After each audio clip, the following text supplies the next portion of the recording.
meeting is being recorded.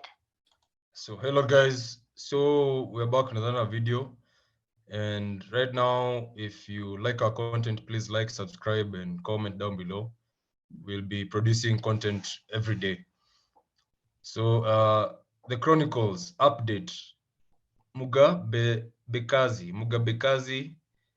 Lilian, 24, who appeared in a viral photo in court today facing charges of indecent dressing. The photo was taken at a concert in Kigali. However, her lawyer asked the court for the case to be heard in camera. Government has vowed to tame indecent dressing.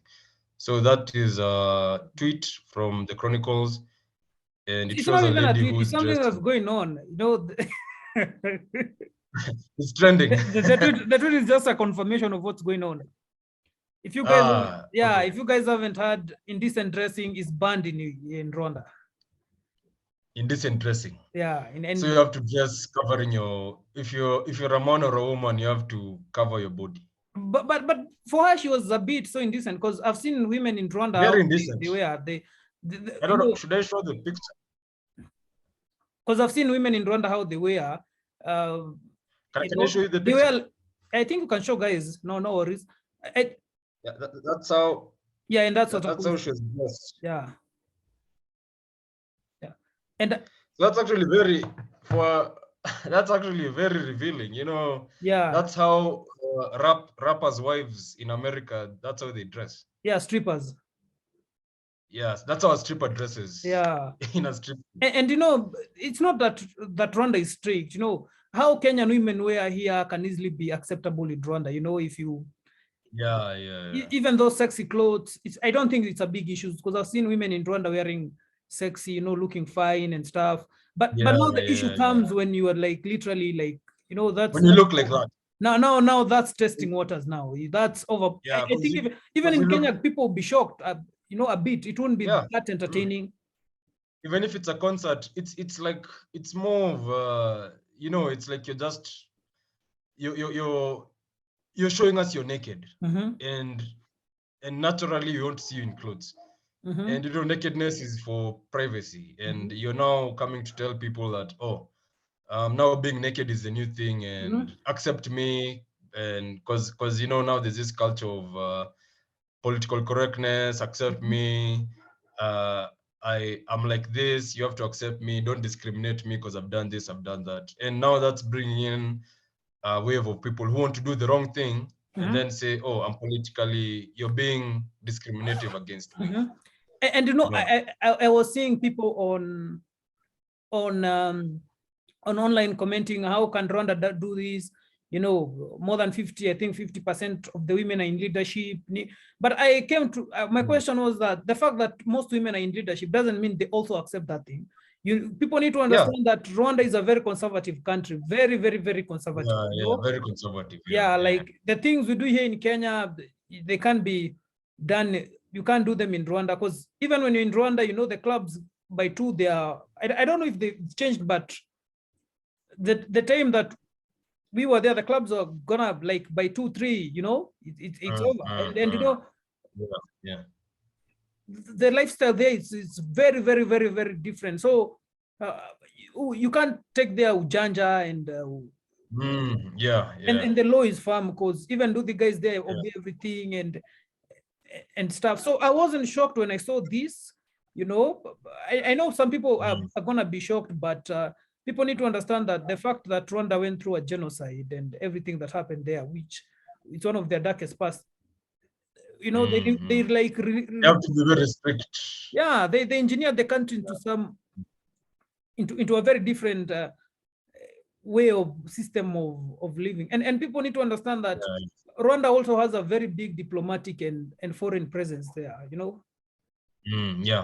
Like there's a lot of United Nations, because also the Congo, most headquarters of, like the Congo headquarters, United Nations headquarters on the Congo, about the Congo, is in Rwanda, because Rwanda borders Congo.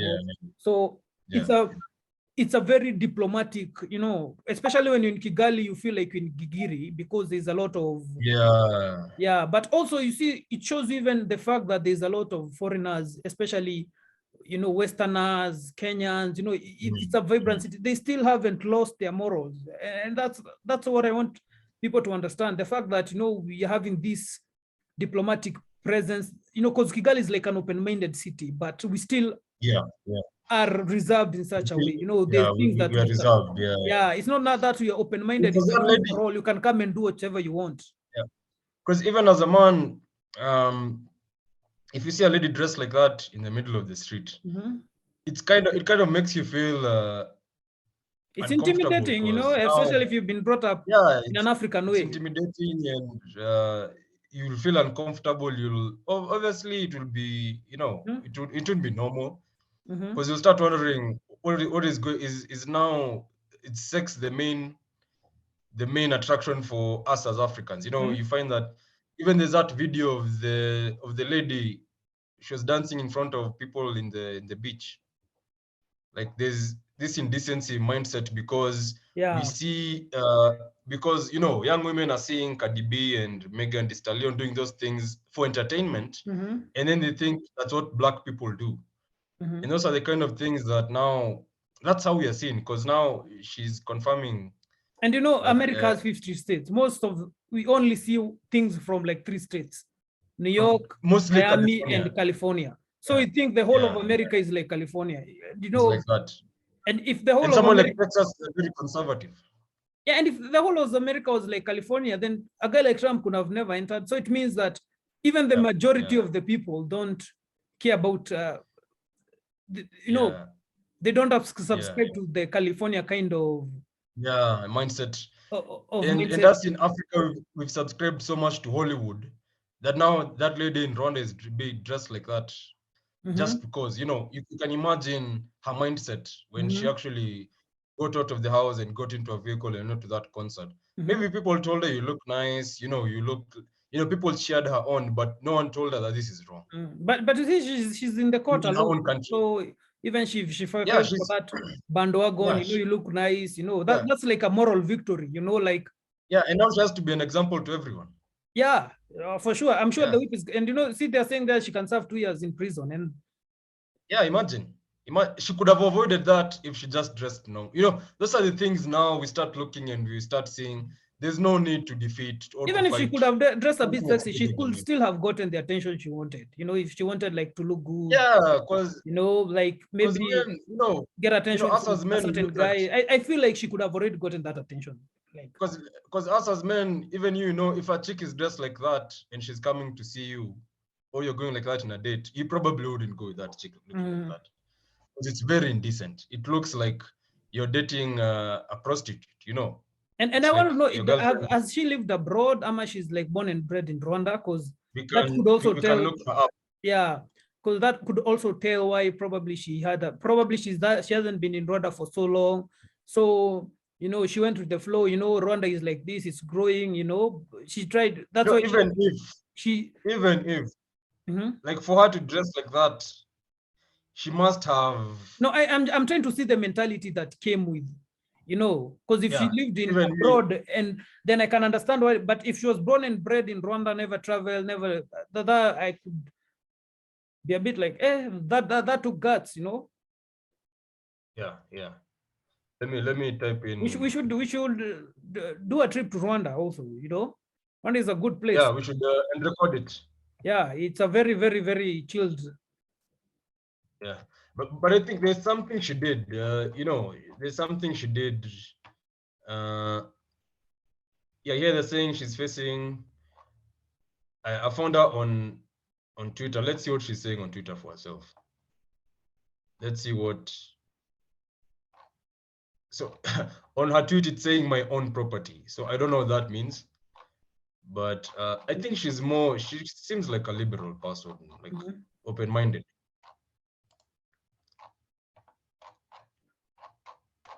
But that was she could have. I feel the move was reckless. Reckless. Yeah, very reckless. Yeah, because you have to look at the environment.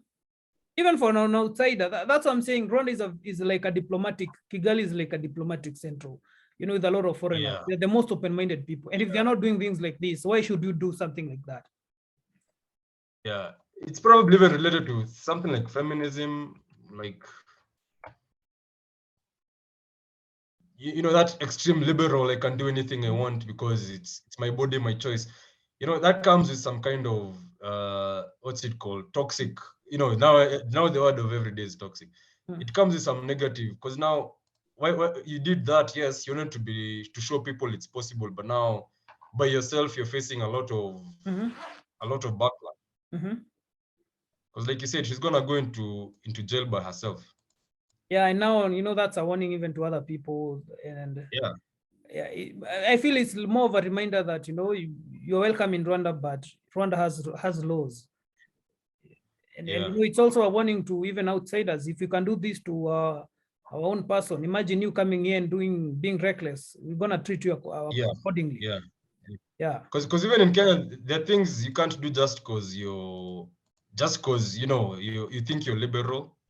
Yeah, but Kenya is way more liberal. Kenya is like, the things we do here. Kenya, you can get away with it. Yeah. Kenya don't even care. In fact, Kenya, if you see someone like that, you wouldn't it's even normal. care. Like, it's not. You not go and start complaining, and because even that lady in the car, there's that lady who was attacked in the car by Nduthi guys. Yeah, I think it's wrong to attack someone, but to actually dress like that, it's also, you don't really need to dress like that. There's nothing to prove. Yeah, you don't have to prove anything. But Rwanda in itself, I think it's a country that has grown a lot. Yeah. In a short span. Yeah. You know, if you're telling me Rwanda is like this and like this, it has grown a lot in a very short. And you know, Rwanda is in competition with Kenya to control the diplomatic presence in East Africa.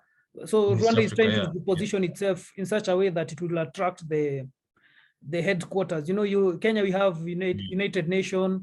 I saw the other day President Uhuru groundbreaking the World Health Organization in this contested land, Kenyatta University and AMREF. So Rwanda is also positioning itself to steal away the diplomatic presence from Kenya. It's not like stealing. You know, countries play politics with each other. You know, you slack, someone takes over your territory. So how Kagame is running Rwanda, you know, it's very different. And also, you know, the government of Rwanda and Kenya, they're very different. Kagame has no opposition, you know, he seems to be in control of his government. But, you know, Kenya, we are liberal. You need to accept other people's ideas. So also that's a bit of a disadvantage because it takes it takes more time. But so when you look at that, you can see that also on a bigger sense of view, apart from the woman dressing like that, I'm just trying to say that Rwanda has a lot of potential, a lot. Yeah. Because even you see in the news, Rwanda is always doing something new. It's always it has its own challenges like any African countries, but and you know, even Warren Buffett's sons, you know, he always travels to Rwanda like every time. He has his own organization called something Howard Buffett, something like that. So Rwanda is a very it's in a very strategic place. Let me just say that. The place is very fertile. It's very green. It's very green. The other day we were seeing they have a whole lake. You remember? They have a whole lake that underground gas that can produce gas for $30 billion, if I'm not wrong. Yeah, it was natural gases under the lake. And under the lake, that lake. Yeah, and it can power, you know, it can be exported and they can make a lot of money. Yeah.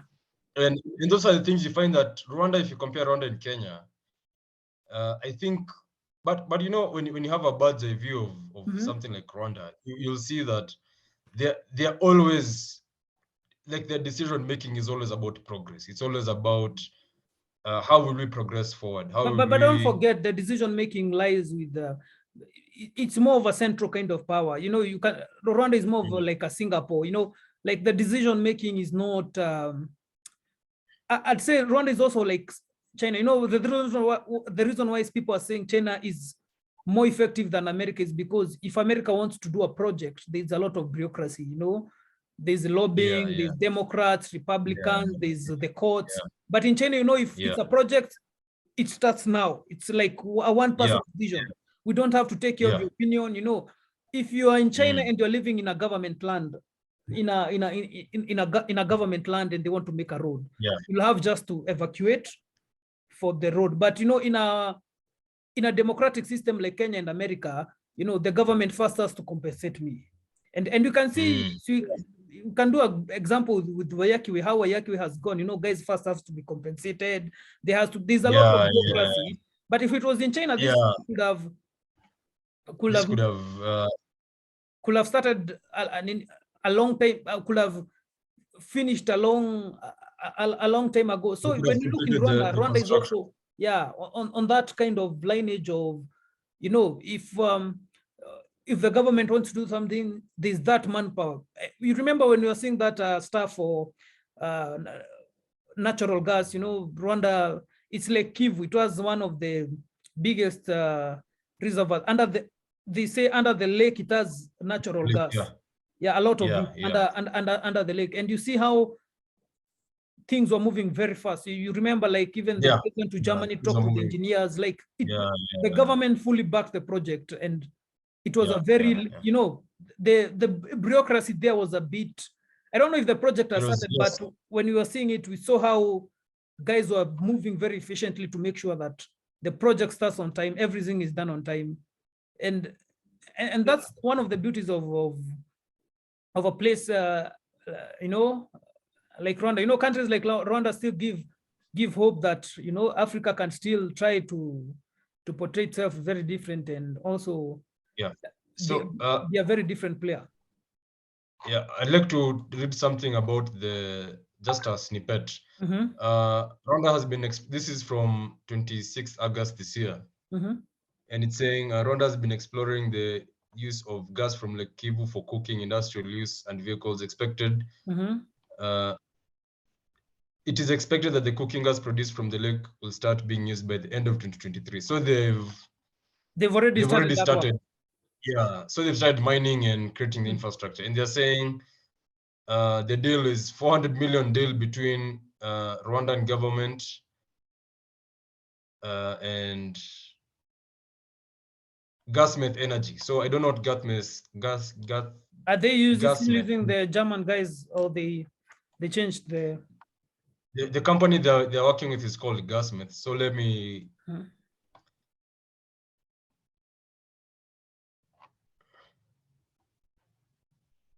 So I think Gasmet is Rwandese, if I'm not wrong.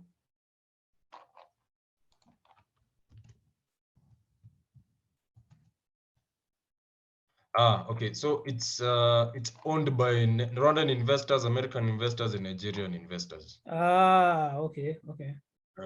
Makes sense. Also, Nigerians have experience in gas mining. So let's say they didn't do the contract with the German guy, even though it's the German guy who discovered the gas. You remember? The gas was discovered in like 1970s. That German guy, he was in his youth when he studied the lake. Even I think he even invented his own research and his own mathematics to extract the gas.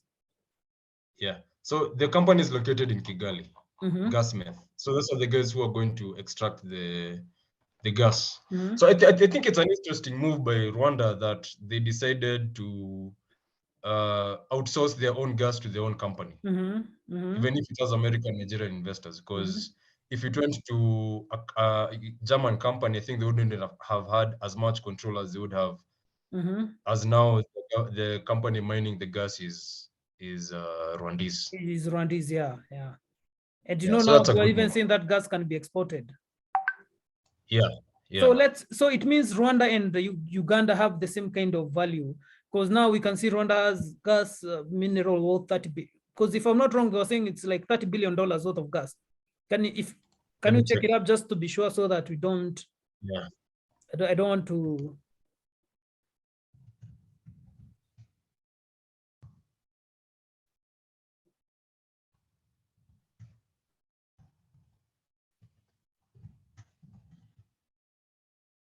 So they're saying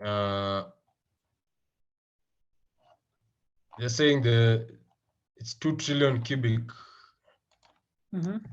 value. So cubic feet, it's 2 trillion. let's see. Let's see the value. They haven't written the value in dollars.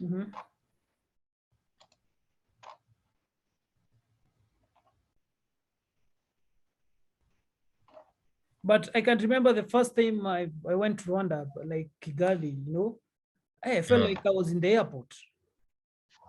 You know how you feel like you're in the airport, how you go to JKIA, it's so clean and everything. So that's why I felt in Kigali, like I felt it was so clean, so organized, It was. Yeah, but I think it's because of that. Even them, they realized governance is what matters, because it can't be like that if guys are and it was by road. So and we had passed through Uganda. I have nothing against people in Uganda, but the traffic, it was the experience entering Uganda and Kigali were two different experiences. Two different, yeah. Like, hey, wow. There's a lot of traffic in Kampala. Yeah, and what is more organized? Okay, people say that because it has a small population, it's easy to organize, and probably that's the case. I don't know. It's a small country still coming up. It's not as powerful as let's say Kenya, Uganda, Tanzania, but it has a lot of potential. You can see it left, right, and center, and and the guys are friendly, and I didn't feel like I was. So the gold discovered in Uganda is a lot. 30 billion. It's more than. It was $12 trillion worth of gold. 1 trillion. 12 trillion in Uganda. I'm talking about Uganda's gold, not Rwanda's gas. Yeah. 12 trillion worth of gold. $12 trillion. Wow. Hey, that's a lot of $12 trillion worth of gold. That's now, if that's more than most economies in Europe. Yeah. The whole European economy is 17 trillion. Yeah. But the funny thing. Let's see. The funny thing is, even when they probably won't see. The funny thing is gonna be a foreign company that's gonna come and mine, because even if they do a collabo of mining together, the one who mines, I think, almost takes 50% of the money, and then even the guys, the locals, the Ugandans, probably the politician, are gonna take the gold money and also hide it in Britain. So even that gold. Yeah. So here they're saying the Ugandan government has already licensed the Chinese firm, Ogagi Gold Mining Company, to start production in Busia district in eastern Uganda. Oh, they have a Busia. Okay, that's interesting. Yeah, they also have a place called Busia. They recently obtained gold production license. So they have been given 21 years to mine the gold. That's a long time. Yeah, that's a long time. So it means it's a lot of gold. It's a lot. That means the money is going to be coming in bits over 21 years. So 12 trillion. And it has to, because you remember there's that issue of if there's so much gold, the value of gold goes down. So I think they want to mine it slowly, because if you put all that gold in the system, then it won't be valued at 12 trillion. It might even come 6 trillion. Because now it will bring down the value of gold. And also that's also put another issue of what if we start finding gold, then does it mean that gold is now a worthless commodity? It could be because now you might find maybe there's so much gold in Africa that it's even way more, like maybe 30 trillion. Like each African country has gold. Has its own gold reserves. We also need to discuss in another episode of Kenyan minerals. Remember, we saw Kenya has almost crazy numbers of minerals underground. Yeah. You remember that Kenya also has a lot of natural resources. Yeah, close to like Ugandan prices, those like 10 trillion. But that will do another episode when we have we'll do a bit of research. Yeah, we'll do more research. We'll do more research on that. Yeah, on that. But going back to to the Rwandan side, I feel like, especially now that we are doing an East African kind of community working together, I feel like we should, like, I don't know, I feel like we should, it's high time we started thinking of also, like, removing this kind of barriers that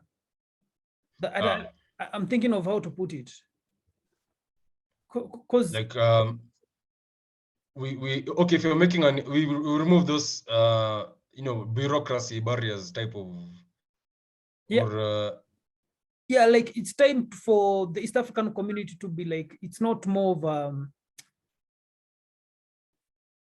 it's not, we're having so many meetings, but little and little, like, something to show. That's what I'm trying to say. Yeah, I understand. Yeah. Like, we need to start now.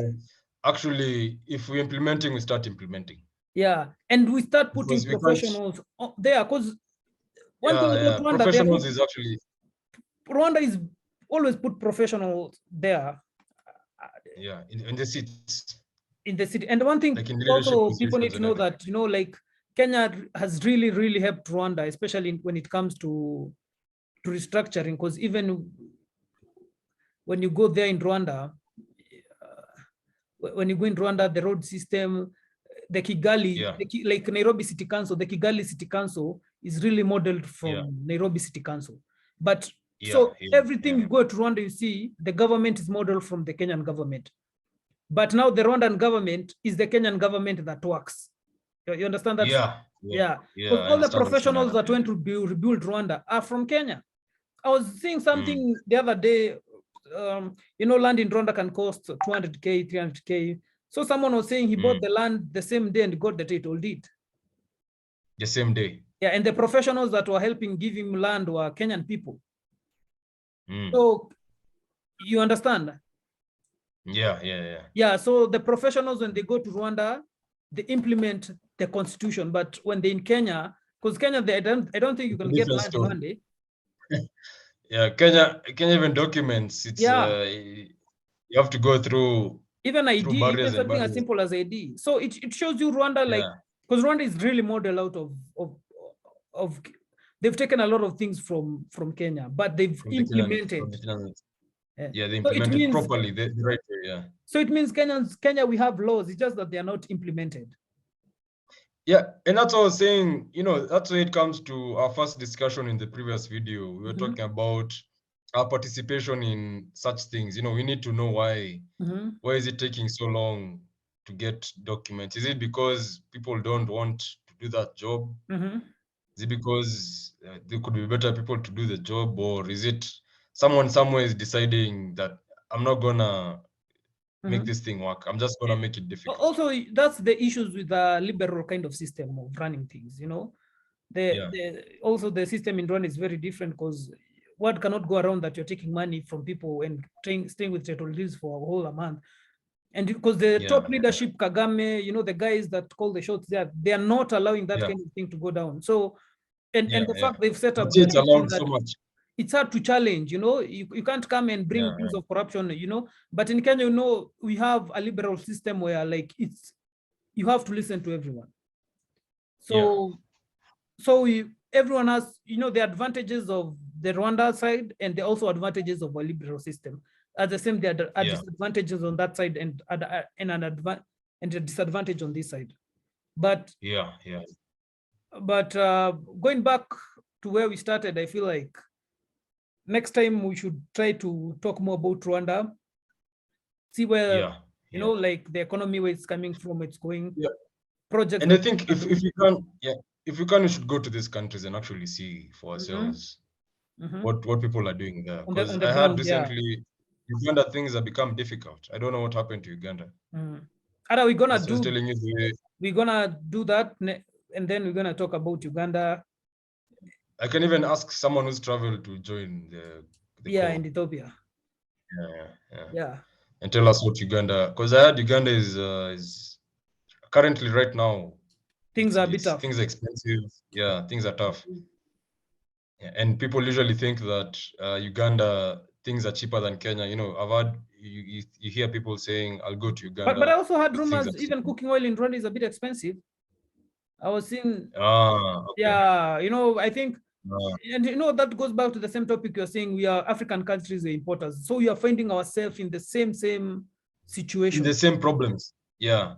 Because why you know, producing cooking oil is not something that is crazy impossible. It's just squeezing it's squeezing, you know, seeds to produce oil. So even to produce something like cooking oil for us, it's becoming, you know, so difficult because our governance infrastructure, we are not giving people who want to do that. You know, maybe the people who want to produce cooking oil, but they're not being given the proper infrastructure to do it. Like you see, even if you look at even Keroche was shut down recently. You know, Yeah. it comes to show that even the government doesn't want even sports betting. There's like a halt on sports betting, which is generating so many billions of dollars. Like there's always that thing of, if you're making so much money, we'll come and reevaluate how you're making that money. And that discourages people sometimes. Actually, I think that's what discouraging many people from getting into business, because the government will come and, you know, not interfere, but the request will be so high. Because if Keroche is shut down because of tax, and it's a company that's hiring very many people, you know, it kind of makes you feel discouraged when you want to go into manufacturing. Because now those are the people you thought that these guys production. are up there, you know, they're in good terms with the government, but then you come and realize if that person can be affected, and you know, he's like, you know, like Tabitha, the Keroche CEO, she's like the pioneer. If she can be, she can be targeted and you know, suppressed. What about me? Someone who, so it I understand discourages those are you not before like you can. good, good sign you're sending to other aspiring people who want to do business. So I think It we should, becomes I think we should leave it there, and then we'll continue with this topic.